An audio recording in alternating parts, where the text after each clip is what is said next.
Today, which Muslims in the world are persecuted the maximum? Can you guess?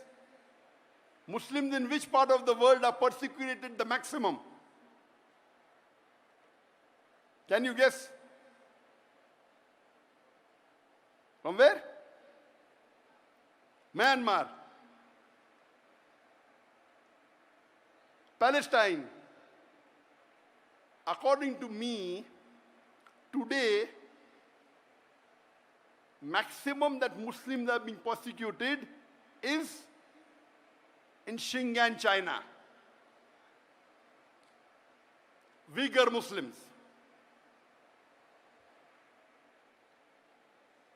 Yes, Muslims are being persecuted in Myanmar a lot, in Palestine a lot, but in China, it is on different levels.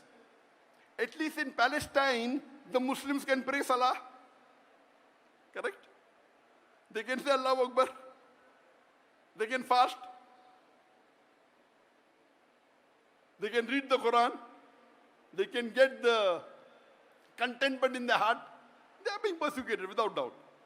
But in China, they are systematically trying to exterminate them. If you know history, in the middle part of the 20th century, a lot of part of Turkey was taken over by the countries. Some part was taken by Russia, and this part, Xinjiang, was taken over by China. They're actually Turkish people, Eastern Turkestan. And they made it part of China illegally. And many countries are doing that. You can easily make out the difference. You can look at their face and tell them these are not Chinese. But Allah subhanahu wa ta'ala has blessed that land with rich minerals. It has got wealth. So China is trying its level best to see to it that Muslims are exterminated from there. And they started in 2015, according to reports. It wasn't known to the world. It came out, some of the human rights organization came to know in 2016, and it came out in the media in 2017. It started coming out. Became more popular in 2018. What do? There are two types of Muslims in China. One is the Uyghur Muslims. The other is the Han Muslim. The Han Muslims are Chinese Muslim. They have problem, but very less compared to the Uyghur Muslims. Because the Han Muslim look like Chinese, they have problems, but compared to the Uyghur Muslims, very little. The Uyghur Muslim nowadays, most of them cannot even offer Salah.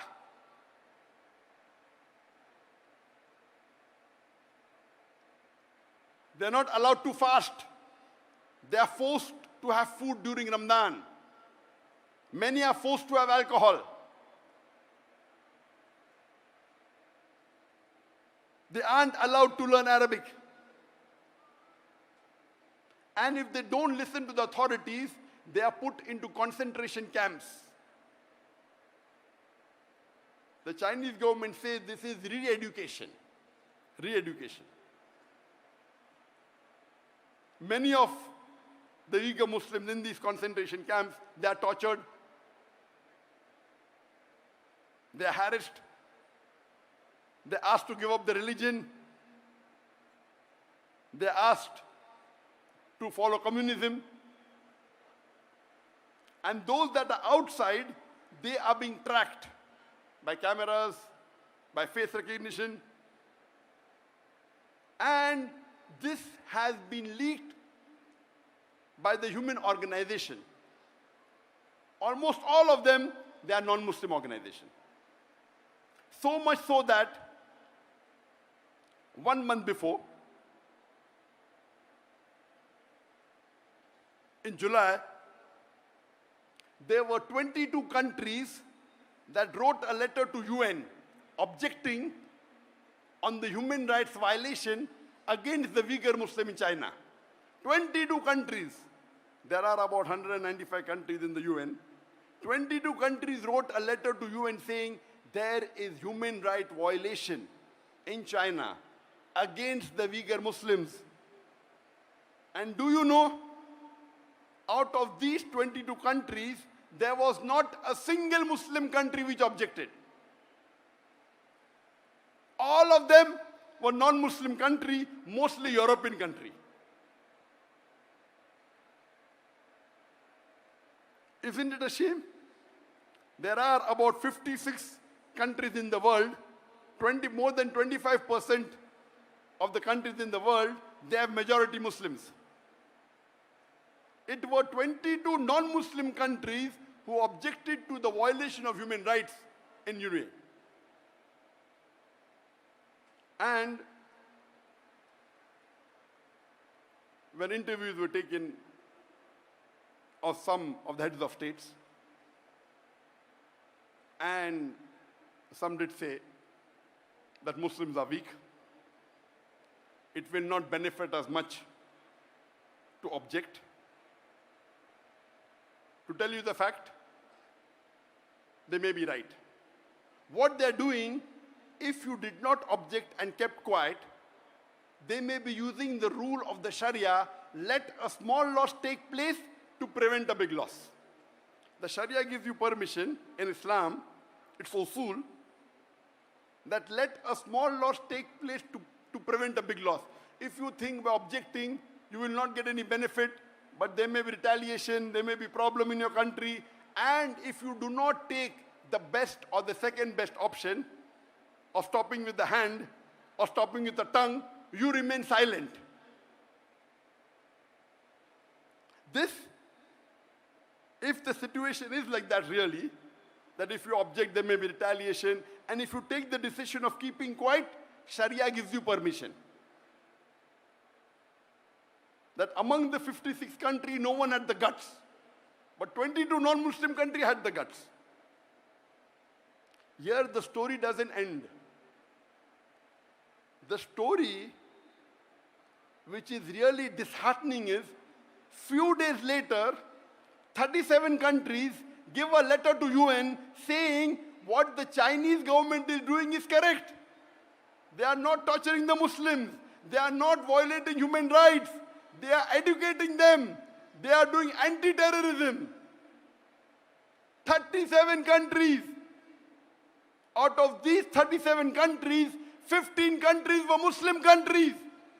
More than 40% of the countries which supported China, saying that what you're doing is right against the Muslims, what you're torturing them is correct, it is anti-terrorism, they were Muslims.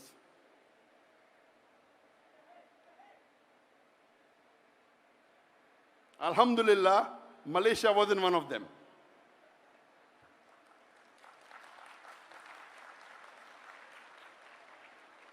I don't want to take the names of the country which gave a letter,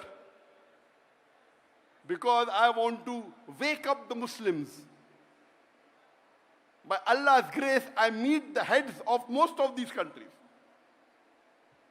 Whenever I meet head of state, my job as a da'i is to convey the message of Allah. Whether they follow or not, it's in their hand. I don't want to take the names because I don't want to embarrass them. But my request to the heads of states of this country, that our beloved Prophet said, if any Muslim is in problem, it is like if one part of the body is in problem, all the rest part, all the cells go to defend it. This is the Ummah.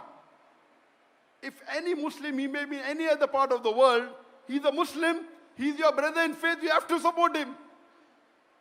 How can you support the enemies of Islam just for a small benefit? This is not permitted in the Sharia. Keeping quiet, accepted. We are weak, you're keeping quiet. You may be the lowest level of moment, but yet you're a moment. But supporting a kafir who is killing your Muslim brothers, and you're supporting them, what is happening to our scholars?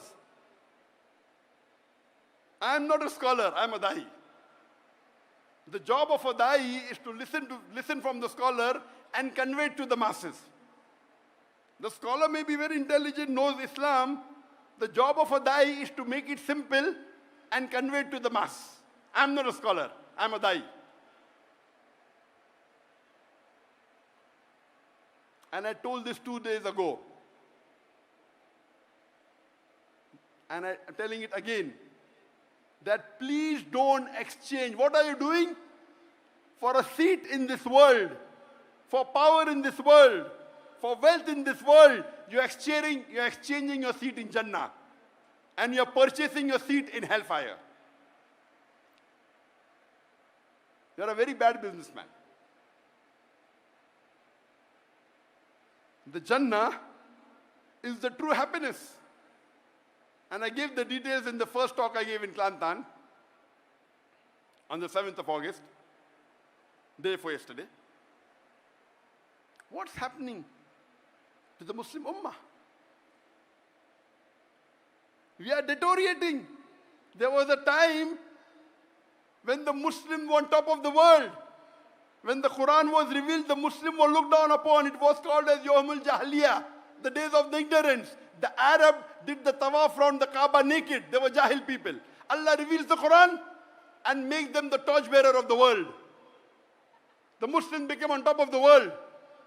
Europeans called from the 8th to the 12th century dark ages. Dark for them, not for us. The advancement that the Muslims made in science and technology, it is phenomenal. We were on top of the world.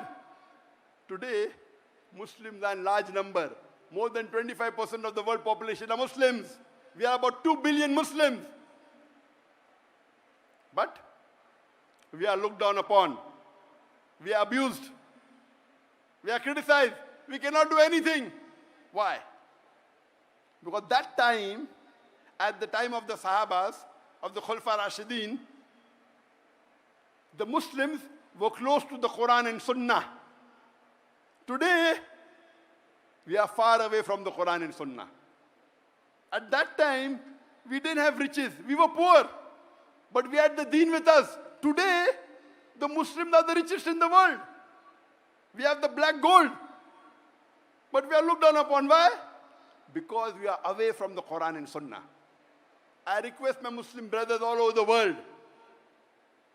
This lecture is being telecast to all over the world, alhamdulillah.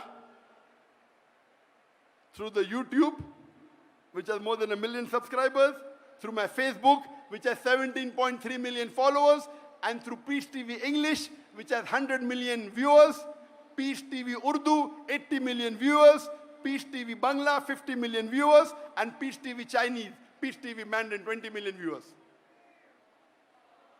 All put together more than 200 million viewers, at least 100 million may be watching, inshallah.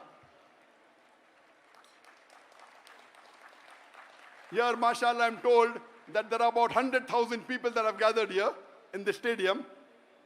People on the ground, on the stand, about 100,000. But the message, alhamdulillah, is reaching to more than 100 million. 1,000 times more.